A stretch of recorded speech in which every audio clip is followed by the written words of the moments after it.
বন্ধুরা, কেমন আছো তোমরা? সবাই ভালো আছো তো? লাইফস্টাইল উইথ টিঙ্কুর তরফ থেকে তোমাদের সবাইকে স্বাগত জানাই। কেমন আছো? দেখো, এত বৃষ্টি হলো কিন্তু গরম কি কমলো বলো? একটুও গরম কমেনি। বিশাল গরম লাগছে। ভেবেছিলাম অনেক জিনিস একটু টুকটুক করে রান্না করব, খাবো, তোমাদের সঙ্গে শেয়ার করব। গরমের চোটে এখানে এসে তো রান্না বান্না সব উঠেও গেছে। আর সত্যি কথা কি বলো তো, তোমরা তো জানো বাইরে থেকে এলে একটা কি বিভৎস অবস্থা হয়, বাড়িঘর দূরের সাংঘাতিক অবস্থা। আর তারপরে ওই সব কিনে টিনে এনেছি, সেগুলো তো তোমাদের সঙ্গে শেয়ার করে দিয়েইছি।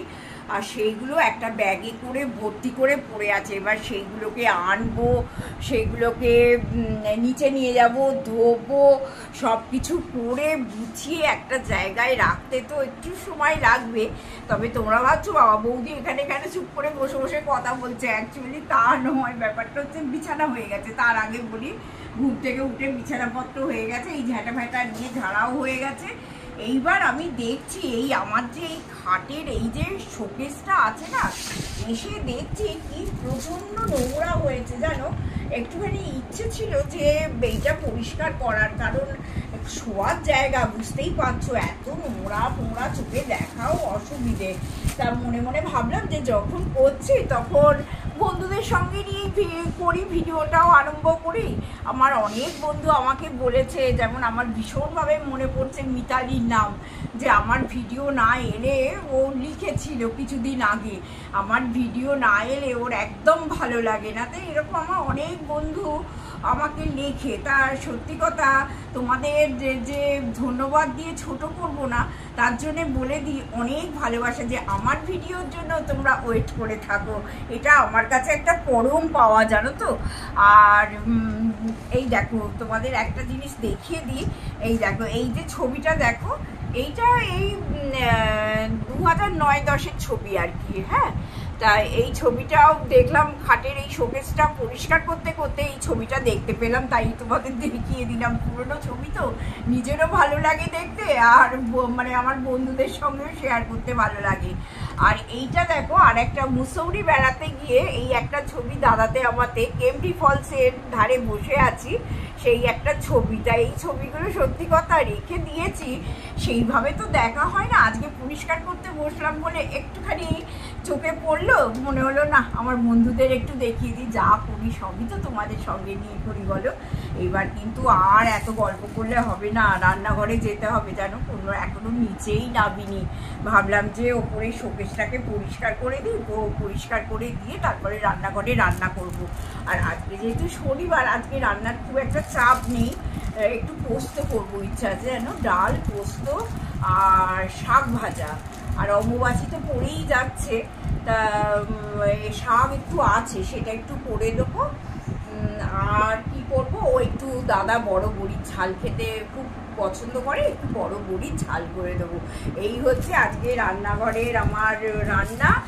তোমাদের সেটা শেয়ার করার কিচ্ছু নেই। তা যদি রান্নাঘরে শেয়ার করি তোমাদের সঙ্গে, একটু আধটু রান্না করার পর তো দেখিয়ে দেবো। আর রান্নাঘরে গিয়ে একটু একটু গল্প করেই তোমাদের সঙ্গে নয় করবো, সঙ্গে থাকো। হ্যাঁ, রান্নাঘরে যাই। এই যে আমার এইখানটা গোছানো হয়ে গেছে। আর এইটা হচ্ছে দেখো আমার মেয়ে আর দাদার ছবি। এইটা একবার অষ্টমীর দিন অঞ্জলি দেবে বলে এইটা আমি পরিয়ে দিয়েছিলাম, তখন আমার মেয়ে ক্লাস 7-এ পড়ে। হ্যাঁ, অঞ্জলিতে আমার বিয়ের যে লাল বেনারসি, সেইটা পরিয়ে দিয়েছিলাম।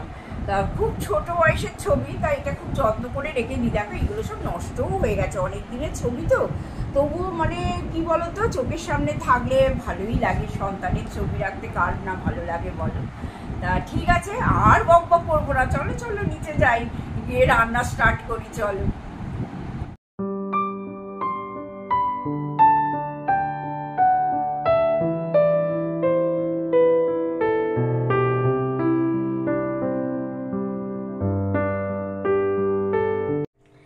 বন্ধুরা, কিচেনে তো চলে এসেছি অনেকক্ষণ। এসে আমার রান্না বান্নাও হয়ে গেছে। তবে তোমাদের বলেছিলাম যে আমি কি রাঁধবো আজকে, যেহেতু শনিবার, সেহেতু তো আজকে নিরামিষ খাওয়া দাওয়া। এবার বলেইছিলাম এই যে একটুখানি পোস্ত করেছি, দেখো কোনো কিছু দিয়ে না। হ্যাঁ, একটু পোস্ত করেছি, শুধু আলু আর পোস্ত। আর দাদা এটা খেতে খুব ভালোবাসে, লাল লাল পোস্তর তরকারি আর কি। আর ফ্রিজে ডাল করা আছে, যার জন্য আমি আর ডালটা করলাম না। আর একটুখানি গরম গরম শাক ভাজা করে দেবো। তবে শাকটা আছে বলেই চিন্তা করছি, কিন্তু আমার অম্বুবাচিও পড়ে গেছে সকালবেলা 7:30 পৌনে 8টার মধ্যে। তা জানি না ওইটা খাওয়া যাবে কি যাবে না, দেখছি আমি সেটা। আর এই তোমাদের বলি না যে বড় বড়ির ঝাল, এই যে বড় বড়ির ঝাল, এটা কিন্তু মটর ডালের বড়ি। হ্যাঁ, এই বড় বড়ির ঝাল আমাদের বাড়িতে কেমন জানো তো, যদি না দাদার আর কি, আমার না, আমি বড়ির ঝালটা অত খেতে ভালোবাসি না, খাইও না সেই রকম।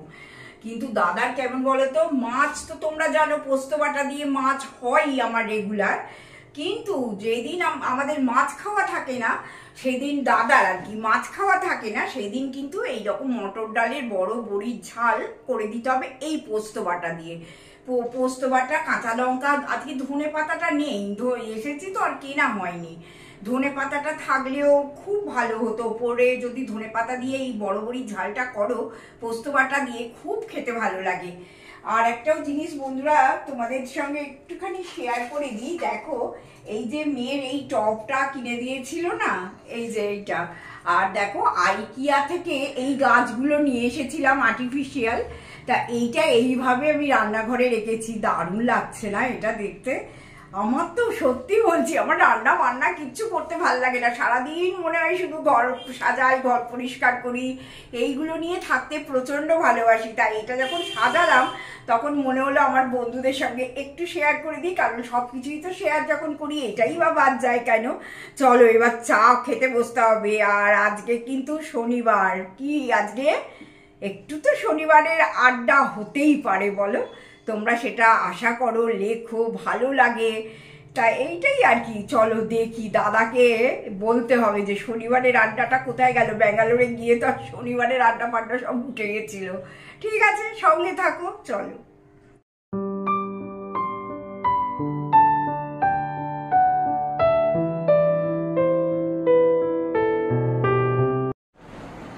এইবার কি হবে, শনিবারের চায়ের আড্ডা, এটা কিন্তু মেন লিডটা দাদাই নেয়, আমি কিন্তু নিই না, আমি পাশে থাকি। হ্যাঁ, একটুখানি ওই ডুগি তবলার মতো একটু একটু বাজিয়ে দিই। না না, আমরা যা করি যা ভাবি একসঙ্গে করি, তাতে কেউ ভালোবাসে, কেউ বলে খারাপ, কেউ বলে খুব ভালো, আচ্ছা, আর আড়াল থেকে কেউ কেউ হিংসে করে। তো আমার তাতে কিছু নয়, আমার বন্ধুদের সামনেই হোক আর বা শত্রুর সামনেই হোক, আমি যা করব আমার সহধর্মিণীকে সঙ্গে নিয়ে করব, কারণ ছোট বয়সে দেখে পছন্দ করে নিয়ে এসেছিলাম আমার দায়িত্বে। মা সেটাকে বড় করে, মা বা বাবা বড় করে বিয়ে টিয়ে দিয়ে বিরাট করে আয়োজন করেছিল, কিন্তু পছন্দটা আমারই ছিল।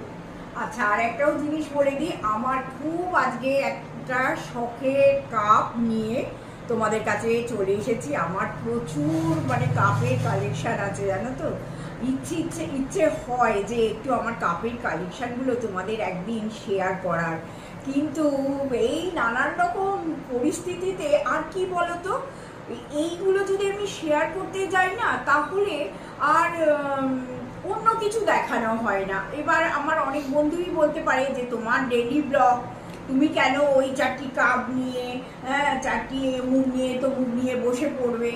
ডেইলি ব্লগের আমরা একটু কাজকর্ম দেখবো, একটুখানি রান্না বান্না দেখবো, গল্প শুনবো, সেই জন্য না মনে মনে ভাবি জানো, কিন্তু আবার থমকে যাই। যাই হোক, আমি দাদাকে বলছি, দাদা নিশ্চয়ই শনিবারে কিছু বলবে। আর আমার তো শনিবার মাটা বলতে গেলেই সব সময় মনে হয় শনিবারের বারবেলা। সেরকম নয়, কিছুটা গল্পদাদুর আসরের মতন। শনিবারের সকালে আমরা একসঙ্গে দুজনে এসে গল্প করা, একটু নিজেদের সুখ দুঃখ তোমাদের সঙ্গে শেয়ার করা, এগুলো আমাদের মোটো। তো তারই মধ্যে কিছু বন্ধুবান্ধব আছে, যেমন আমি নাম করে বলছি এই ক্ষেত্রে, শ্রীপর্ণা, যদিও লাস্ট 1 সপ্তাহ যাবো তোকে দেখতে পাচ্ছি না, কমেন্টে নেই, হয়তো কোথাও। খুব ভালো বন্ধু সঙ্গমিত্রা, সেই কোথায় সঙ্গমিত্রা বাচ্চা মেয়ে, এবং খুব নিজের কেরিয়ার নিয়ে খুব ব্যস্ত আছে আমায় জানিয়েছিল, কিন্তু তারপরে ও অনেক দিন, প্রায় মাস 3 একদম লাপাতা। জানি না, হয়তো ও ঈশ্বর ওকে সুবুদ্ধি দিন, ওর কেরিয়ারে ও সফল হোক, এই কামনায় করব। সঙ্গমিত্রা, শ্রীপর্ণা এবং সোমা, এরা তিনজন খুব ইন্সপায়ার করতো। মিতালি, এরা খুব, মৌসুমী, সবাই আছে, কিন্তু কথা হচ্ছে এরা খুব ইন্সপায়ার করতো যে এখানে একটা বেশ জমজমাটি আড্ডাটা হোক। আমি বলেছিলাম এটাই হবে না, হবে না, মানে দিদি বলেছিল, তাতে ওরা বলেছিল না না হোক হোক। তো সেটা দিয়ে শুরু, তার সঙ্গে চায়ের আড্ডা আছে। তো তোমাদের শোনা, এবং তার মধ্যেই আবার কেউ বললো যে একটু গান শুনবো, হ্যাঁ গুনগুন করে গান গাইলে হবে না। তো আমরা ব্যাঙ্গালোরে গিয়ে কি হলো, ব্যাঙ্গালোরে এইভাবে বসে আড্ডা মারার জায়গাটা কিন্তু ছিল না, যার জন্যই কমিউনিটিতে ঘুরে বেড়াতাম। ওই মাধবীলতা গাছের তলায় দাঁড়িয়ে বিভিন্ন বলতাম। তোমরা অনেক ভালোবাসা দিয়েছো, আমার চ্যানেলটাকে তোমরা এগিয়ে নিয়ে যাও, একটু যদি পারো তোমরা শেয়ার করো, হ্যাঁ, যাতে আমার সাবস্ক্রাইবারটা হয়ে যায়। কিছু 900-তে এসে আটকে আছে, তোমরা প্লিজ আমার সঙ্গে একটু থেকো, হ্যাঁ, যে তোমাদের চেনা জানা যারা আছে একটু শেয়ার করে দিও, যেন সাবস্ক্রাইবটা করে। তাহলে অনেক অনেক ভালোবাসা জানালাম তোমাকে। চায়ের আড্ডাতে কি আর চা খেতে খেতে ঢোক গিলতে গিলতে একটু একটু মাঝে মাঝে পজ হয়ে যায়। এটা অনিচ্ছাকৃত ত্রুটি, তোমাদের দাঁড় করিয়ে রেখে ক্যামেরার সামনে আগ্রহ করে কি করে। তো ঢোক গিলতে গেলে তো গলার প্যাসেজ তো ছোটো, গিলতে সময় লাগে। যাই হোক, ব্যাঙ্গালোরকে মিস করছি, ব্যাঙ্গালোরের ওয়েদারকে মিস করছি। সকালবেলা উঠে গায়ে একটা মোটা গেঞ্জি বা টি শার্ট, বা সন্ধ্যাবেলা একটু গলায় মাফলার না দিলে কিন্তু ঠান্ডা লেগে যাওয়ার চান্স থাকে। তো ব্যাঙ্গালোর ইজ ব্যাঙ্গালোর, কলকাতা ইজ কলকাতা। কলকাতার যে প্রাণের ছোঁয়া আছে তা ব্যাঙ্গালোরে নেই। আমার সাধনোচিত ধাম আমার কলকাতা, আমার হাওড়া।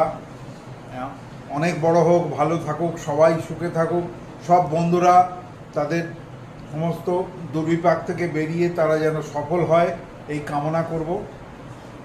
আর ইচ্ছে আছে একটা ছোট্ট দুকলি গান শুনিয়ে দেওয়ার, জানি না সেটা কতটা তোমাদের শোনাতে পারবো।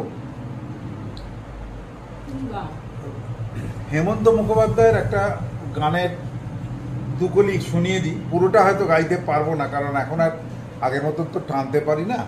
তার জন্য না, তারপরে কি বলতো, 5 রকম জিনিস দিতে হয়, তো জায়গাটা ছোট্ট হয়ে যায়, তারপর গানটা মানে অনেকটা জায়গা থাকবে, মানে খেয়ে যাবে আমার ভিডিওতে। ওই জন্যই আমি দাদাকে বললাম তুমি গাও, তো আমার বন্ধুরা রিকোয়েস্ট করে, কিন্তু ছোট করে গাও না। তবে আমরা তো বাথরুম সিঙ্গার, তবু যদিও বৌদির একটা গানের শিক্ষা আছে, ঘরানা আছে, ছিল, এখন আছে বলাটা ভুল। তো সেই ক্ষেত্রে এই বাথরুম সিঙ্গারদের গান শুনতে শুনতে যারা গান জানেন তারা বোর হয়ে যেতে পারেন, সেই কারণেই আমি তাদের বিরক্তির কারণ হতে চাই না, কিন্তু যারা ভালোবাসে তাদের জন্য দুকলি একটু শুনিয়ে দিই। আমার গানের স্বরলিপি লেখা রবে,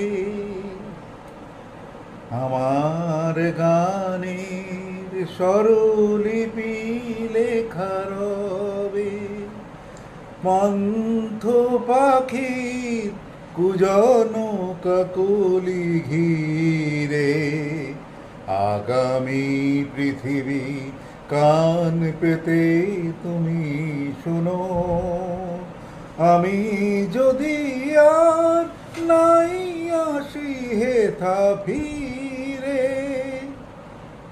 তবু আমার গানে স্বরলিপি লেখা রবে।